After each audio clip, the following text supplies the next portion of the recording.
திருடாத படத்தில் நான் ஆக்ட் பண்ணும்போது அப்போல்லாம் அவர் வெறும் ராஜாரோல் தான் ஆக்ட் பண்ணுவார். திருடாத படம் தான் அவர் இந்த சோஷியல் வேஷம் போட்டுட்டு ஆக்ட் பண்ண படம்.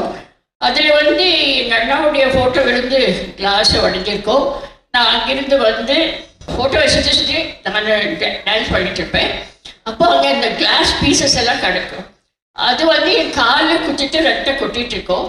அப்போ எனக்கு பயம் சொல்கிறதுக்கு ஒன்றும் சொல்லாமல் இந்த ரத்தத்தோடு அப்படி டான்ஸ் பண்ணும்போது எம்ஜிஆர் வந்தார், அங்கே உட்கார்ந்தாரு. இங்கே வாமா அப்படின்னாரு. நான் பயந்து போயிட்டேன். ஐயோ என்ன சொல்ல போகிறாரோ என்னமோ தெரியலையே அப்படின்னு சொல்லி கிட்ட போகிறேன். அன்னைக்கு நான் சூப்பர் ஸ்டாரில் ஒன்றையிலே எந்த வேல்யூ கிடையாது எனக்கு. அந்த படத்தில் தான் நடிக்க ஆரம்பிச்சிருக்கேன்.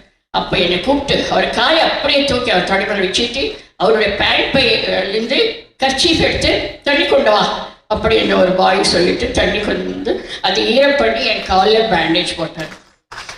இப்போ நான் அவரோட நடிச்சு பல படங்களை நான் சூப்பர் ஸ்டார் ஆனதுக்கப்புறம் பண்ணியிருந்தாருன்னா அது ஒரு பெரிய விஷயம் இல்லை. அன்னைக்கு நீ ஒரு சாதாரண கேர்ள் எனக்கு அது பண்ணாரு பாருங்க. அன்னைக்கே எனக்கு அவங்க தாயை விட தெய்வத்தை விட மேலான தெய்வம்